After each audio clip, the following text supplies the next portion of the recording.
بسم اللہ الرحمن الرحیم۔ السلام علیکم، میں ساجد حسین ہوں اور آپ میرا ویلاگ دیکھ رہے ہیں۔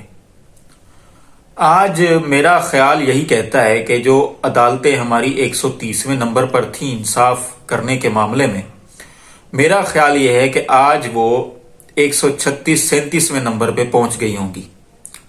اس کی وجہ یہ ہے کہ کل جس طرح عمران خان کو اور شاہ محمود قریشی صاحب کو سزا سنائی گئی سائفر کیس کے اندر، اور آج عمران خان اور بشرا بی بی جو ان کی اہلیہ ہیں ان کو توشہ خانہ کیس کے اندر سزا سنائی گئی، وہ اپنی مثال آپ ہیں۔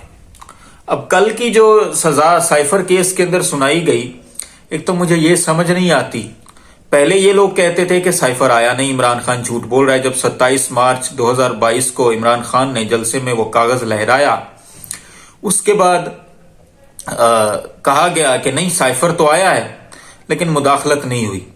پھر اس کے اوپر ڈیمارچ بھی کیا گیا، امریکی سفیر کو بھی یہاں پہ بلایا گیا اور امریکہ کے اندر بھی ڈیمارچ کیا گیا، بتایا گیا احتجاج کہ یہ ہماری اندرونی معاملات میں مداخلت ہے، تو یہ غلط ہے۔ اب یا تو سائفر آیا نہیں، اگر سائفر نہیں آیا تو عمران خان کو سزا کس جرم میں سنا دی گئی؟ اگر سائفر آیا ہے تو عمران خان نے کون سا ایسا جرم کیا جس کے اوپر اس کو سزا سنا دی گئی؟ مثلا میں تھوڑا سا آپ کو بتاؤں کہ سائفر ہے کیا۔ یہ جو سائفر جس کے اوپر عمران خان کو سزا سنائی گئی، ایک ملک اٹھتا ہے، اس کا ایک سیکٹری لیول کا آفیسر وہ ہمارے سفیر کو کہتا ہے کہ اگر آپ نے عمران خان کو ہٹایا تو ہم آپ کے گناہ بخش دیں گے، اگر آپ نے عمران خان کو نہ ہٹایا تو پھر ہم آپ کو پتھروں کے زمانے میں دھکیل دیں گے۔ مطلب اس کا یہی تھا۔ سائفر کی جو بیسک چیز ہے، اس میں پاکستانی سفیر نے کیا کہا، ڈونلڈ لو نے کیا کہا، اس بات کو چھوڑیں۔ بیسک بات یہی ہے کہ اگر آپ نے عمران خان کو ہٹایا تو ہم آپ کے گناہ معاف کر دیں گے، اگر آپ نے عمران خان کو نہ ہٹایا تو پھر آپ سخت نتائج کے لیے تیار رہیں۔ یہ ہے اس کی بات۔ اب اس کے اوپر اگر آپ سائفر کی قانونی بات کے اوپر اگر بات کریں تو یہ عمران خان کا حق ہے کہ وہ کون سی چیز کو پبلک کرے، کون سی کو نہ کرے۔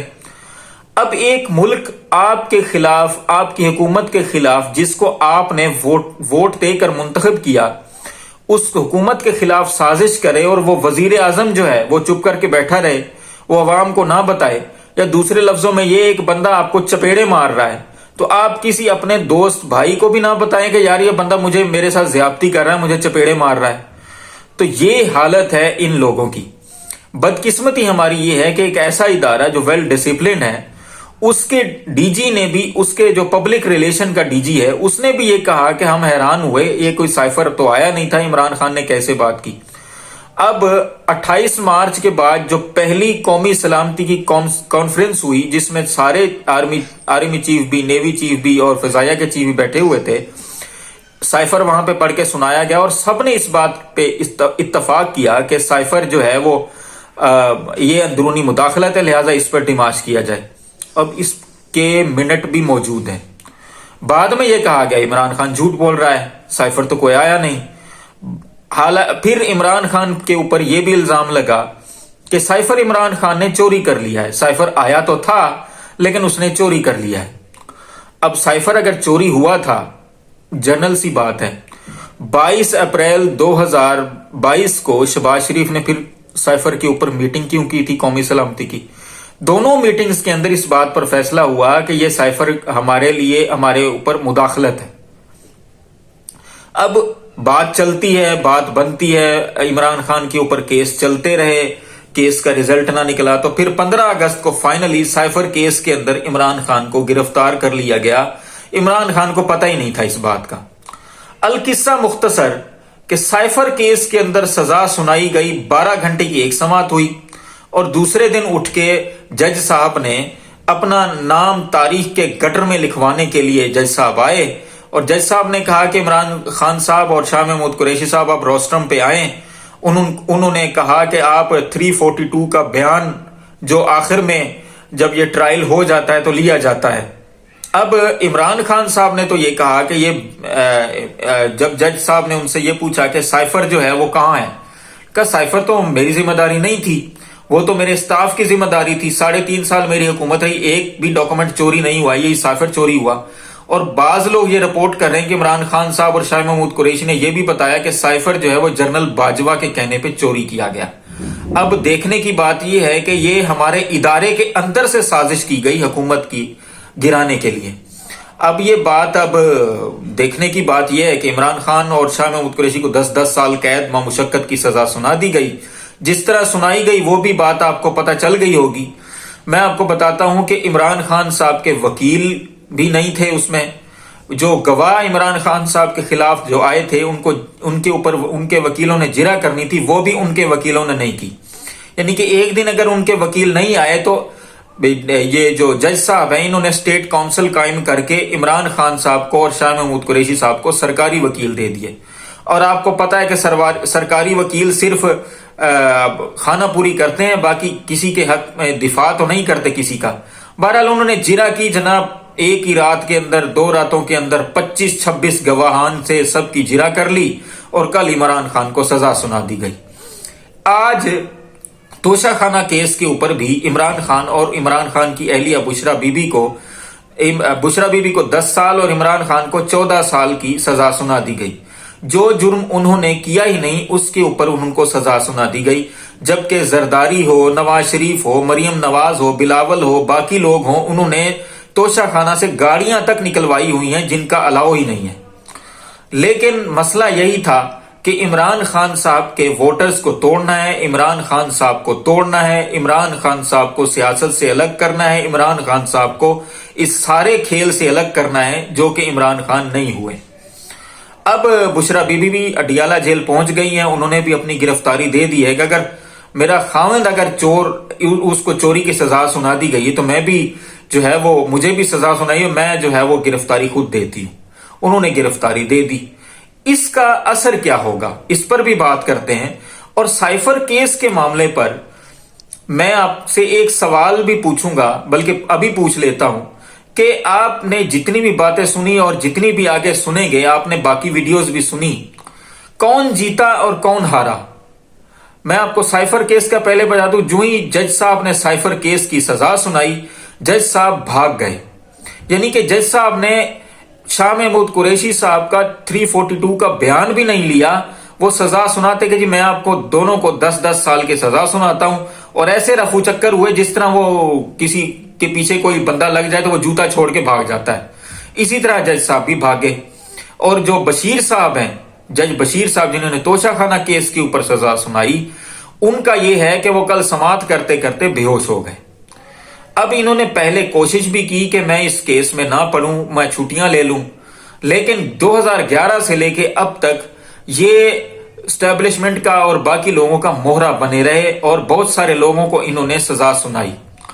اب ان کا یہ مطلب کہ جس کے حصے میں ضلالت اور بے شرمی اور بے غیرتی لکھی ہو, جس کے حصے میں یہ لکھا ہو کہ تاریخ کے گٹر میں گرنا ہے اس نے, تو وہ پھر کیسے ہو سکتا ہے کہ اس بات سے, اس سعادت سے محروم رہے.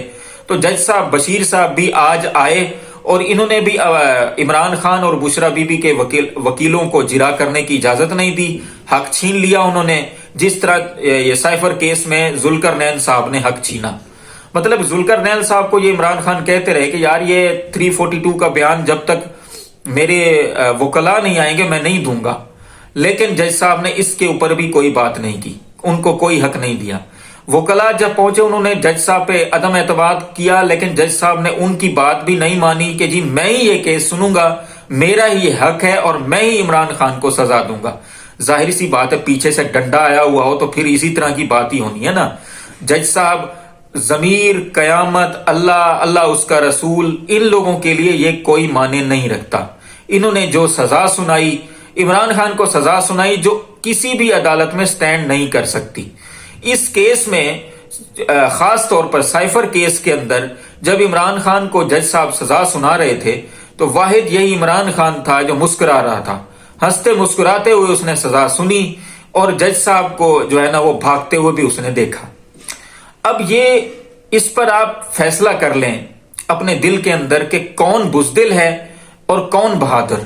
جس کو سزا سنائی جا رہی ہے وہ مسکرا رہا ہے، جو سزا سنا رہا ہے اس کی آنکھیں، وہ عمران خان سے آنکھیں بھی نہیں ملا پایا، سر نیچے اس نے کیا اور بھاگ گیا۔ کھڑے ہو کر اس نے سزا سنائی، جس طرح کوئی بندہ کسی سے کنورسیشن کرتا ہے، اور وہ سزا سناتے ہی کہ میں آپ کو 10 سال کی سزا سناتا ہوں، تو وہ بھاگ گیا۔ اور تفصیلی فیصلہ پتہ نہیں کب آتا ہے، کیا حساب کتاب ہے، وہ تو بعد میں بات ہوگی۔ لیکن جج صاحب جو فیصلہ سنا رہے تھے، مجرم تھا نا عمران خان نے قومی سلامتی کو نقصان پہنچایا تھا، مجرم تھا، تو جج صاحب کی آنکھوں میں کوئی چمک ہوتی، کوئی حق اور سچ کے فیصلے پر خوشی ہوتی، لیکن جج صاحب نے بالکل ہی مطلب ہے کہ ان کا بوتھا سجا ہوا تھا اور وہ بوتھا بنا کے بھاگ گئے وہاں سے سزا سنا کے۔ خیر، اب میں آپ کو ایک بات اور بھی بتانا چاہتا ہوں، اس میں نواز شریف کا ری ایکشن کیا تھا۔ نواز شریف کو جب یہ پتا چلا، وہ بہاول نگر میں جلسہ کر رہے تھے، اور وہ جلسے کے اندر ان کی کیا حالت ہے وہ تو آپ سب لوگ جانتے ہی ہیں۔ نواز شریف نے یہ کہا کہ عمران خان کو جب اقتدار جاتا ہوا محسوس ہوا تو اس نے قومی سلامتی کو نقصان پہنچایا۔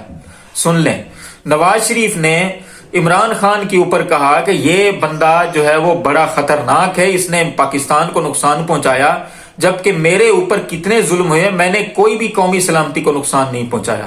میں آخر میں صرف ایک بات کی آئیڈینٹیفیکیشن دے دوں کہ مئی 2018 میں ملتان ایئرپورٹ کے اوپر ڈان نیوز کے ایک صحافی رپورٹر سرل المیڈا کو انٹرویو دیتے ہوئے نواز شریف صاحب نے بکا تھا، میں یہ کہوں گا بولا نہیں تھا، بکا تھا کہ کیا ہمیں ممبئی حملے کے لیے ہمیں ریاست میں سے لوگوں کو بھیجنا چاہیے تھا۔ اور اسی بیان کو، نواز شریف کے بیان کو، جب انٹرنیشنل جسٹس کورٹ میں ان کے انڈیا کے وکیل جو کلبھوشن جادو کا کیس لڑ رہے تھے وہاں پہ، اور انہوں نے اس بیان کو کوٹ کیا کہ ان کے وزیر اعظم نے یہ کہا کہ کیا ہمیں ممبئی حملے کے لیے پاکستان سے لوگوں کو بھیجنا چاہیے تھا۔ یہ ہے ان کی قومی سلامتی، یہ ہے ان کی قومی سلامتی کو انہوں نے فائدہ پہنچایا یا نقصان پہنچایا۔ بدقسمتی سے ہمارے ادارے کے کچھ لوگ اس کے اوپر بضد ہیں کہ نواز شریف کو ہی لانا ہے۔ ڈان لیکس کس نے کی؟ نواز شریف نے۔ میمو گیٹ کس نے کیا؟ زرداری نے۔ اور یہ بیان جو ابھی میں نے آپ کو بتایا، یہ کس نے دیا؟ نواز شریف نے۔ یہ جو دہشت گردی ہے، اس کے پیچھے وردی ہے، اس بیان کو کس نے چلایا اپنے جلسوں کے اندر؟ مریم نواز نے۔ لیکن مجرم اور قومی سلامتی کا نقصان کرنے والا عمران خان ہے۔ بہرحال آپ یہ خود ہی فیصلہ کر لیں، ان دونوں کیسز کے اندر کون جیتا کون ہارا۔ آپ یہ فیصلہ کر کے اپنے دل میں یہ جان کر کہ کون حق پر ہے، کون سچ پر ہے اور کون باطل ہے، 8 فروری کے دن نکلیں اور ووٹ کریں۔ آپ کا ووٹ ہی اس ملک کے محسنوں کو اور اس ملک کو بچائے گا۔ تمام دیکھنے سننے والوں کو اللہ آسانیاں دے اور آسانیاں تقسیم کرنے کی توفیق دے۔ جس ملک کو ہم نے بڑی قربانیوں کے بعد حاصل کیا، اس کے لیے بھی دعا کریں، اپنے فلسطینی بھائیوں کے لیے بھی دعا کریں، اپنے آس پاس دوستوں رشتہ داروں کا بھی خیال رکھیں، اور ہمارے اس چینل کا بھی۔ آپ کا بہت بہت شکریہ۔